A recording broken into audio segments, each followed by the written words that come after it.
of the Falcons making their way out of the tunnel to the delight of this sold-out crowd as his guys get set to do battle with the Minnesota Vikings.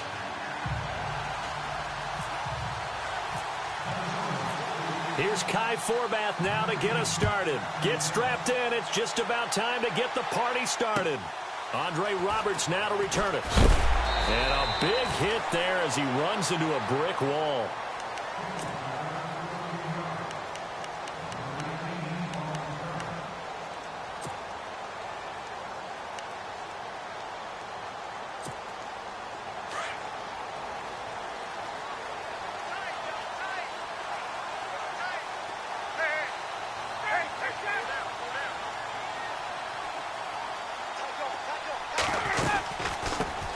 They'll run for the first time with Devontae Freeman. And they'll blow that one up back at the 16-yard line. They'll wind up losing 3 yards here. And that'll make this a 2nd and 13.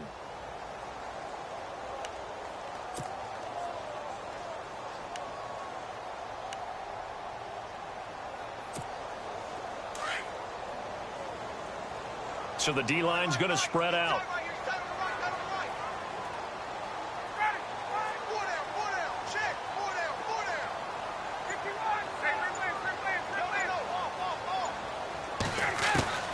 On 2nd down, Ryan. And he goes down. It's a sack. They get him back at his own 3-yard line. Daniil Hunter coming hard that time. He's able to run him down for a loss of 12. So the sack pushes him back, and now 3rd and long for Ryan and the Falcons.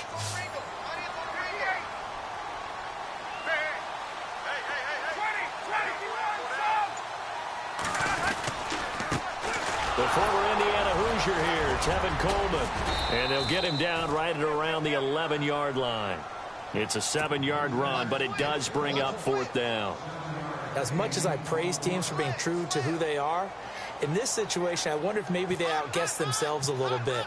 3rd down seemed like an obvious passing situation. They chose to run it and didn't get anywhere close to the 1st down.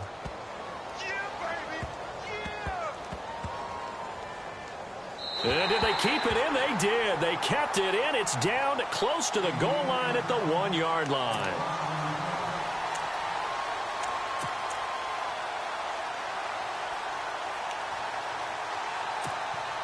And tough starting field position here.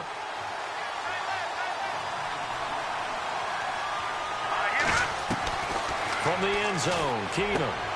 And Rudolph has it left side. A big hit. Knocked down sideways. A gain of 6 there on 1st. I think defensively you're okay with that. Here in the 1st quarter, he's going to get some catches, but they rallied to him quickly. And that's what you count on, and I like what you just said. 1st quarter, can you do it all game long?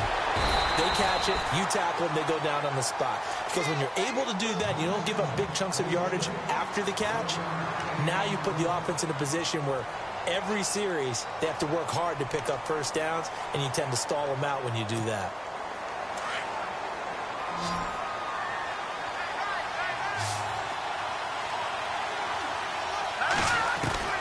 Keenum going to try and throw on 3rd down. And he's got Kyle Rudolph. And he will have the 1st down as he's up to his 17-yard line. They get 9 out of that one, and as a result, the drive continues. Throwing on 1st down is Keenum. On the catch, it's Jarius Wright. And he's brought down after a good gain. 23 yards on the play. I don't think it's a surprise they're throwing the football early. We expected that. They told us they were going to come out firing, but 4 for 4 on the opening drive. They like that. They don't just like it, they love it. And that's caught at the 25. And that one results in 35 yards. A great job pulling that one in from a guy, as we know, who can really blaze. He's got a lot of speed. And that speed can work for him so many different ways. Sometimes he just takes off and goes and just runs past people. Sometimes you get people to back off so far that you can catch everything underneath. But still, at some point in the game, you probably have to make some contested catches, right? Sometimes you have to go up and beat a defender for the football. he has that in his arsenal as well. Showed it right there. Red zone opportunity. Again, they'll throw with Keenum. Oh, you saw that one coming. It's intercepted. Thrown back across his body. Picked up by Deion Jones, the linebacker. And not much on the return there. He'll take it only up to the 9-yard line.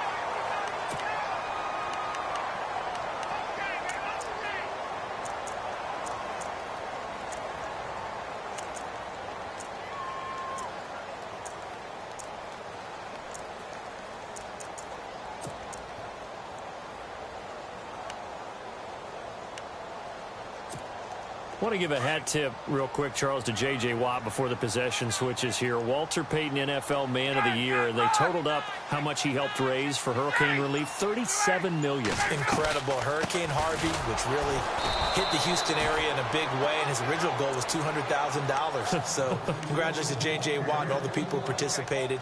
And Greg Olsen of the Panthers, Benjamin Watson of the Ravens, both tight ends, also nominated and finalists for the most prestigious award as determined by the NFL, the Walter Payton Man of the Year Award.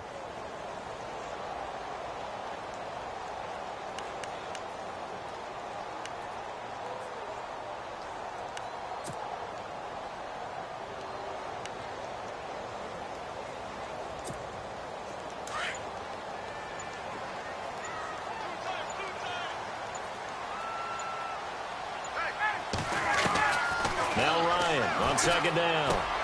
And this one complete to Levine Toilolo. And he's brought down, but not before they get it across the 20-yard line. Ryan to Toilolo for the Falcon first.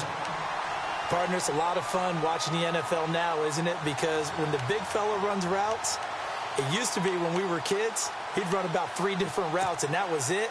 Now he can run anything and catch the balls we just saw there. Clock running, under 4 to play now as they come up on 1st and 10.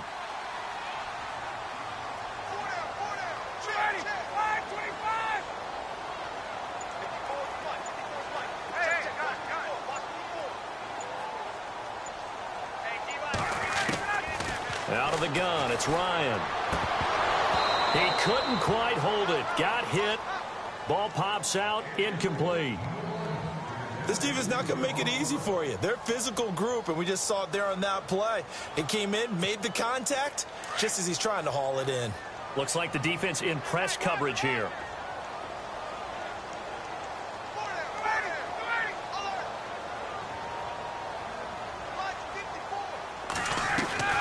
Second and 10 now, Ryan.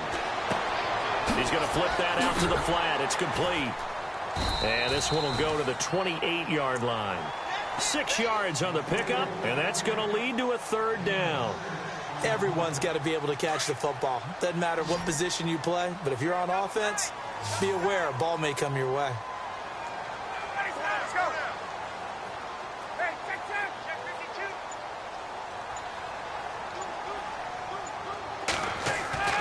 To throw again is Ryan. And he's got Sanu. And heavy contact. He is knocked down hard at the 36. Ryan to Sanu. Good for an Atlanta 1st down.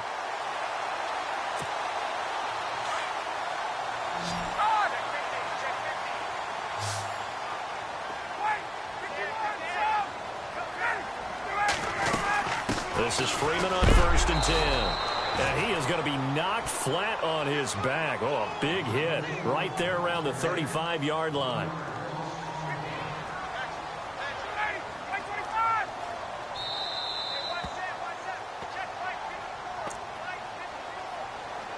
Two minutes remain in a scoreless first half. We're back to Atlanta right after this timeout.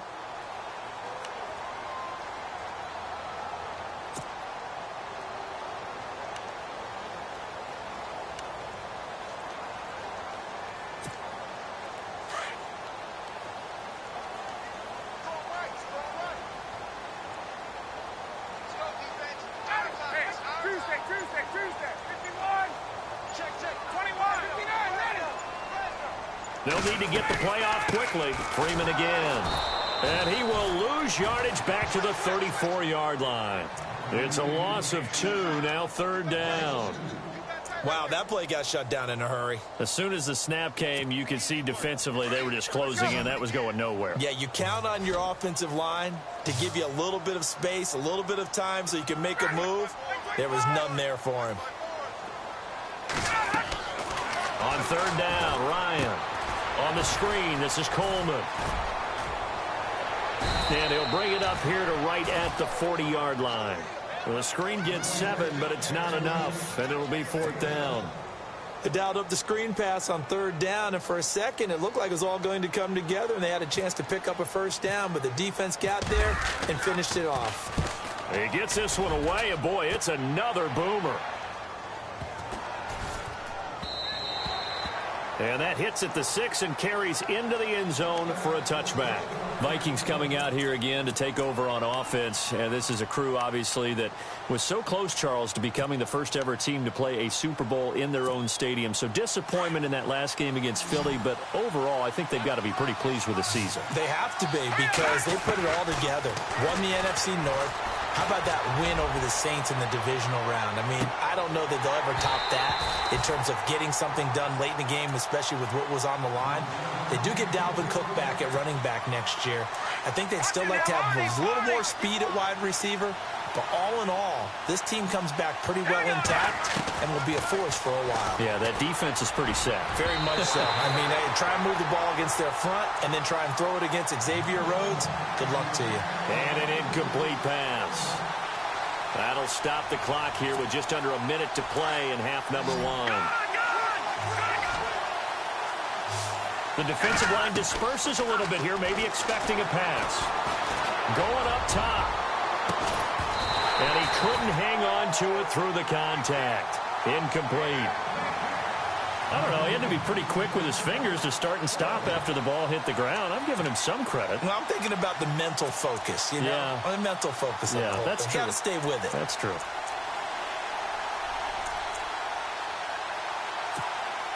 The 3 straight incompletions, they don't care. That hasn't dissuaded them. They're going to go for it on 4th. And now a timeout defensively by the Falcons. It's just their first, so they'll have 2 remaining here before we get to halftime.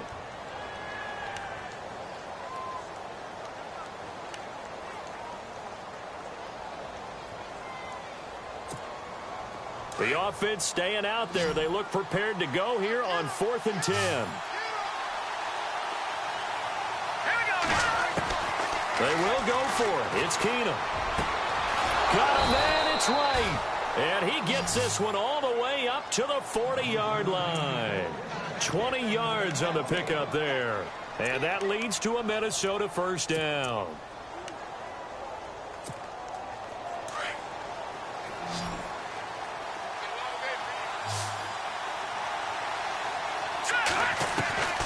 Keenum throwing once more. And he'll get up to the 43-yard line. He'll wind up getting right about 4 there on the scramble, and it's 2nd down. Now before this 2nd down play, we'll get whistles and a timeout, as they'll stop it with 25 seconds to go here in half number 1. Play action. Now it's Keenum. Going for the deep ball. And that is incomplete. So 17 seconds now on the clock here. But one thing that I've liked defensively is that they've shown them a lot of different looks here in the first half. They've come after them. They've sat back. I think that's what you need to do to keep an offense guessing. And they certainly have kept them on their toes. That's why they haven't had much success on the scoreboard. So incomplete on 2nd down. Now they'll look to convert here on 3rd. Now a play fake, and it's Keenum. He's going to wind up and air it out. And that's incomplete. Clock stops with 10 seconds left. Now a timeout signaled for, and they'll get it with 10 seconds to go before halftime.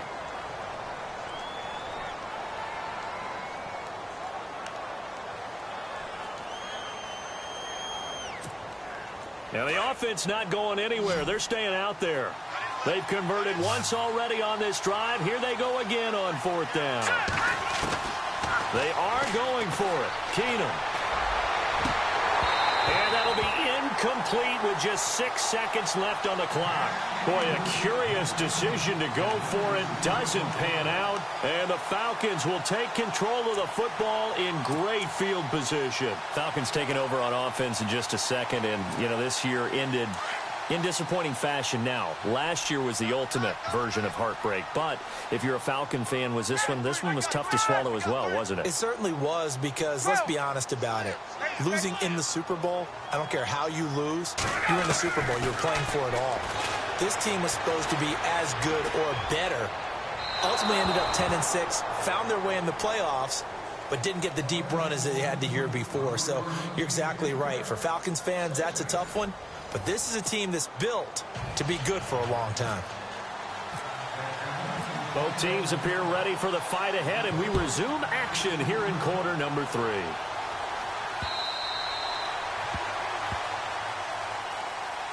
Out come the Vikings. They'll have it first on offense as we begin the third. There are 0 points on the scoreboard for either side. It'll be interesting to see what adjustments were made. The defenses have obviously been great. So if you like defense, this is a classic game. This is what you're looking for. But now you're trying to figure out how to gain any type of an advantage on offense. Is it through a big chunk play that they haven't seen before? Or is it just running your regular offense and running it better? That's caught inside the 20. Touchdown, Vikings. Stephon Diggs, 75 yards. And the Vikings are able to strike for 6. Well, these two teams battled through a scoreless first half. Finally, a breakthrough here in quarter number 3. And I just wonder how that played for both of them psychologically, because when you battle through a scoreless first half, now you know that every possession is increasingly crucial. Who can put points on the board, make the other team chase? Wonder if you get a lift and if they get deflated a little bit. And they'll bring it a few past the 20 to the 23-yard line. Here comes the Falcons offense. It's their first possession of the second half now. They're down in this game. A chance for the offense, though, to put something on the board, get some momentum here in half 2. Try and get things kick-started for them. And you know at the half, they discussed how they were going to get that done. This is where scripting comes into play a lot of the time. How many plays do you script coming out of the Most of the time in the first half, you're scripting 12 to 16. I think in the second half, you're really scripting more like 8 to 10. Kind of a starter or an opener, whatever they would. In a double coverage, and it's intercepted. Picked off by Harrison Smith. And not much on the return there. He'll take it only up to the 9-yard line. Oh, and that's a nice job defensively to get a piece of the football. He's going to pop it into the air, and then it's the tip drill. And good concentration by him to react to it and pull in the interception. So they get the INT. Now here's Keenan. And he's going to be taken down, sacked back at the 2. Well, if an offense is going to throw the ball in this part of the field, any pass rusher will tell you that's his favorite part. Gets a chance to get after the quarterback. It's almost like a reverse red zone. They can create points using their defense, and this time they take their man down. Now Keenan. Now they set up the screen. That's complete. And a big hit at the end of that one. He's knocked down hard. Now that screen there on second down certainly didn't develop how they had hoped. Is that one they should have even tried, or is that one the quarterback sticks in his pocket? I think the latter. I like what you said there, because trying is one thing. We can second guess just about every call. But in this case, when you realize that it's broken down, just throw it at the feet of your intended receiver so that no one can pick it off, right? You don't have the ball tipped up in the air, and you come back and try and pick up the first down on third down. That way you don't lose any yardage. Here's Ryan Quigley now. And no room for error here as his first punt comes from deep in his own end zone. And he's able to get it out of there, and this is a pretty good kick. And this will be down by a member of the kicking team just outside of the 30-yard line. Atlanta now coming out on the field. And last time, one play interception. So this offense, they should be fresh. That's a good way of putting it. And I can't wait to see what they decide to do with play calling. Because a one-play drive where you throw an interception, a lot of people think the very next time out, run the football, don't give them a chance. Maybe play action? I think maybe you go play action, show your quarterback, get a little confidence in him, and let him fling another one.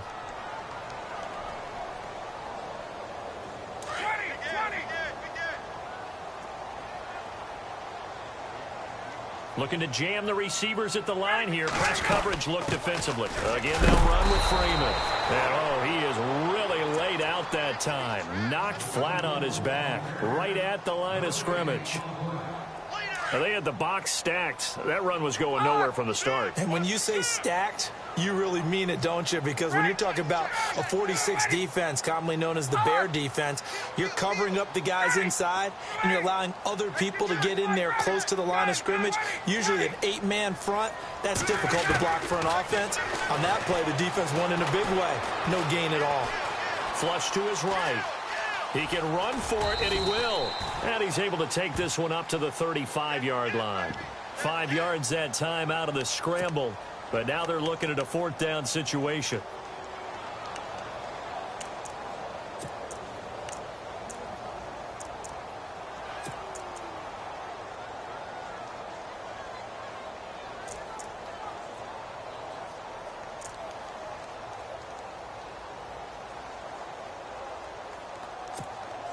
Looks like Ryan's going to stay out there.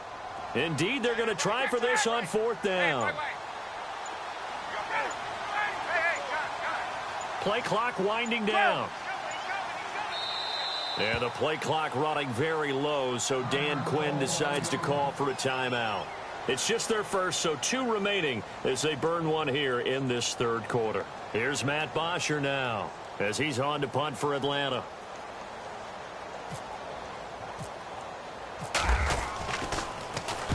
And now a high kick trying to pin him back. And no return here. This one's going inside the 15 to the 12-yard line. And now out comes Minnesota. This crew had to punt last time they had the ball, but when you've got a lead like this, you content to play the field position game? You are to an extent, especially if you like your defense, because you have the lead, you've been controlling the game. But why put them in a tougher spot? You want to get out there and get something done on offense and maybe take command of this game yourself. And that one falls incomplete. Looked like he might have had position there, but he couldn't hold on it at 2nd down. Sometimes we wonder about play calls, but this one made perfect sense to me. He's got the only touchdown that they've scored in this game. Tried to get it to him again on another deep ball. Pressure gets to him, and down he goes. Back at the 4-yard line. Adrian Claiborne in there to bring him down for a loss of 7. The Vikings on 3rd down. They've only converted once in 4 tries. This is 3rd and 17. A shotgun snap for Keenum. And it's incomplete. Took a shot, couldn't connect. Well, the fans should be applauding this defense right now. That's an excellent job. They force a 3 and out, and they should be able to set up their guys with great field position, probably near midfield or better.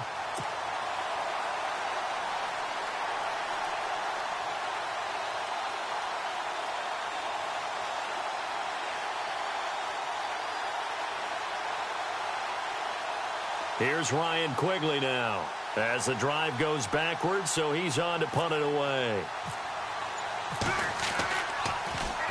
So a short drop, but he's able to get it out, and this is a good kick. And this one will be touchdown inside the 40-yard line. So out come the Falcons now. These guys had to punt last time. It has not been a very fruitful game offensively thus far. They haven't even made a trip to the red zone. And I know that everyone's going crazy on that sideline because that drives you berserk to come off the field, not really move the ball well. As you said, not even get to the red zone, let alone, not even put points on the board. They've got to just take a deep breath, relax, try and figure out what is working, and call more of that. And the hole closes quickly there. He gets maybe a couple up to the 38. Sometimes with the running game, you've just got to stick with it. Look, it's the 3rd quarter, no time to panic. But that also doesn't mean you just do it the same way you've been doing it the entire ball game. Maybe change up some blocking assignments or run a few different plays, but stay with the overall essence of the running game. Back now here on EA Sports. It's the Falcons. They'll have the football, but trailing on the scoreboard as we get set to begin the 4th.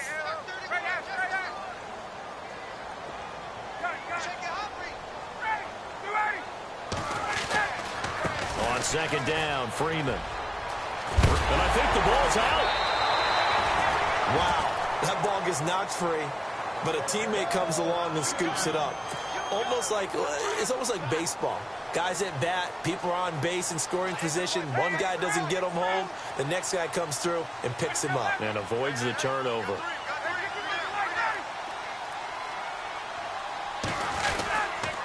Ryan on the handoff. It's Freeman. And he's brought down.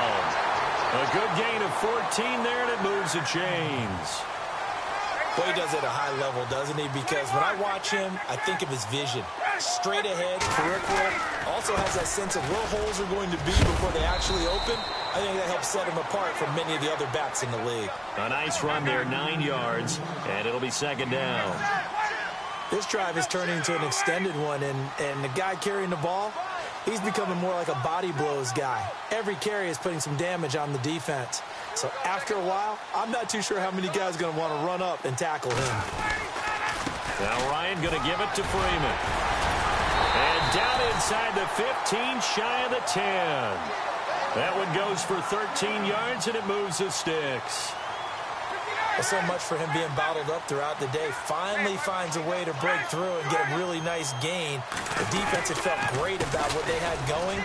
Now they've got to turn. And he is into the end zone for a Falcon touchdown. Devontae Freeman, a 12-yard touchdown run.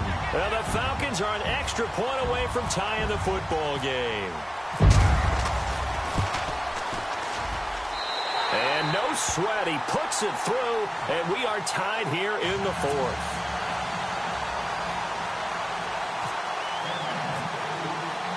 Set to go now with the kickoff. These two teams all even again as we continue in this wild fourth quarter.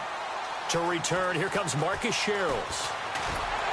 And not a bad return here. He gets it out to the 25-yard line. And out now come the Vikings. And on the last go-around, they really couldn't get anything going. They had to punt from deep inside their own territory, which means you're going to lose the field position battle as a general rule. What they're looking for now is a little more consistency, move the ball at least a few times on offense, get a couple of first downs, and hopefully flip the field. Yeah, just something to build off of. That's what they're looking for here. No gain on the play. It'll be second down. And this defense continues to give them fits. They just can't get really anything going on the ground, can they? I love the theme that you just brought up. This defense has been tough all game long against the run. And the Falcons get there. The Falcons get the sack. Down he goes. Okay, you know my bias is about to come out here. A lot of people think that the offense is just moving in the wrong direction. I'd say they're moving in the right direction because the defense is pushing them back. Former defensive guy. Now, as a quarterback, third and long, you really got to rally the troops here, don't you? Yeah, you do in a big way. And what else do you have to look out for? More pressure coming at you because it seems to be working pretty well. A really nice gain of 25 yards. So after that big play, let's see if they can catch their defense maybe on their heels. On first down, it's Keenum. Being chased out left. And he'll get it out a couple yards shy of midfield at the 48. He'll get 5 out of the scramble. It's second down.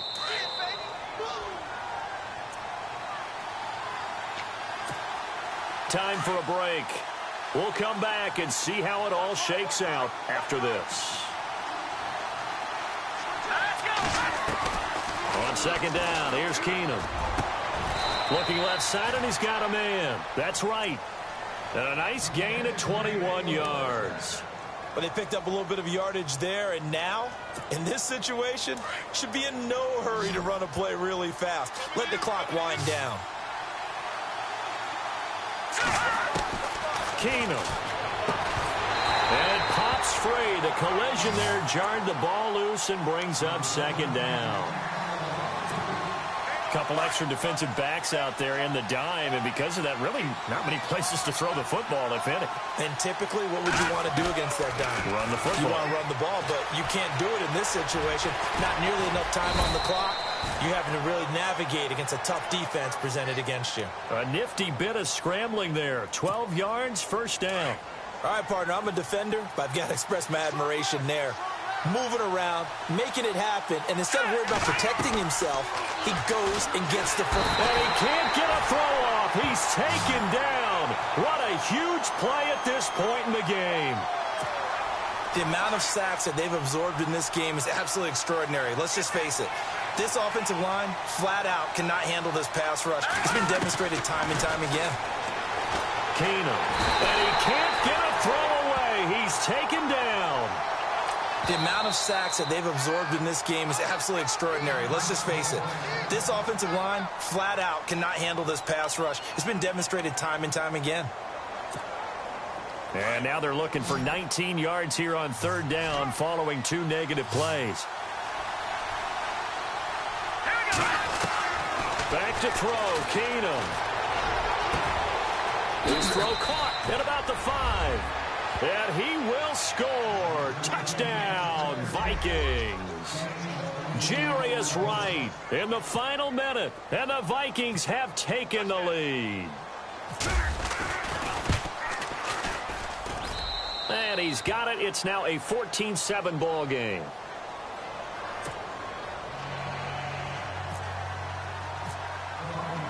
Forbath out to kick this one away.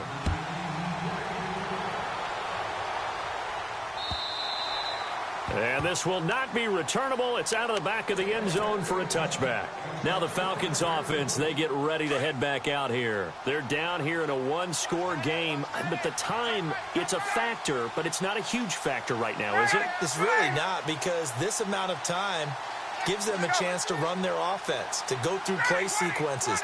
And this is what they work on every week in practice, usually on a Friday. They go over this type of a situation. And, oh, a crusher there as it's intercepted. Xavier Rhodes with a pick. And the return stops just a little bit shy of midfield at the 48-yard line. Brandon, offensively, this has been a tough day for them. Trying to find a place to throw the football. It's been extremely difficult. I've got to give a lot of credit to the secondary, especially the corners who have had the receivers on lockdown.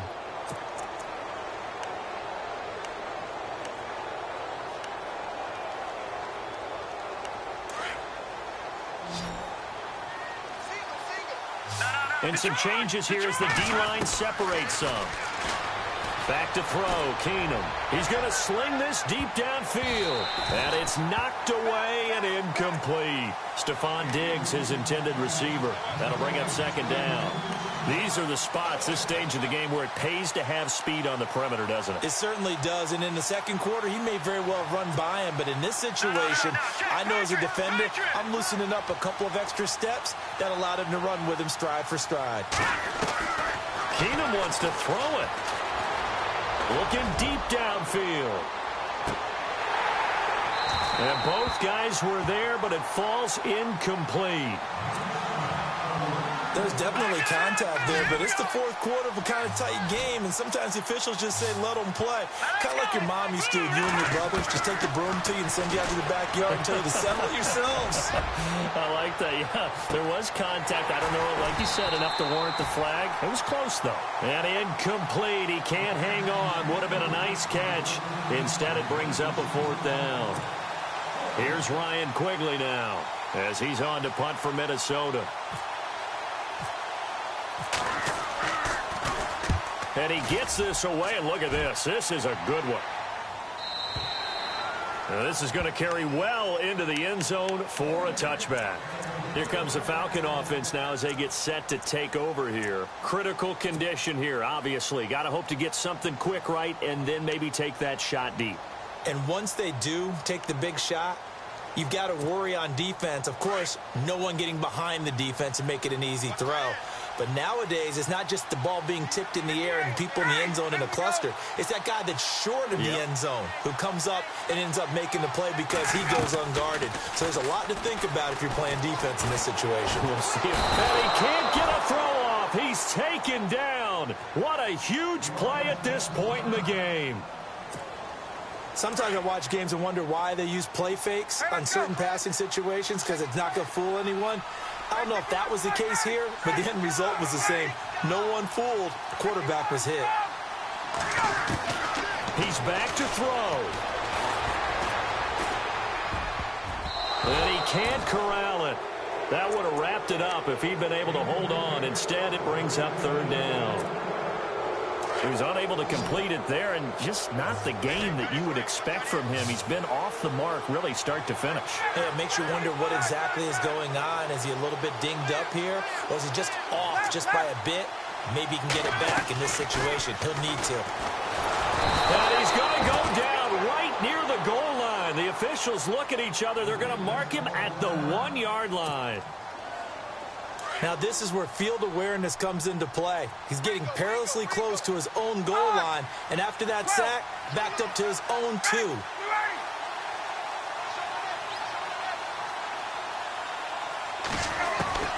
One last shot for Ryan. Now a desperation throw deep downfield, and it's incomplete. So their final drive comes up empty, and with that, the ball game is over.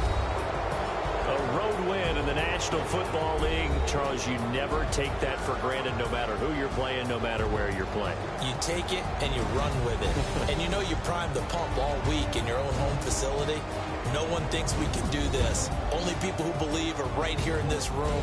And then you go on the road, band together, and get it done.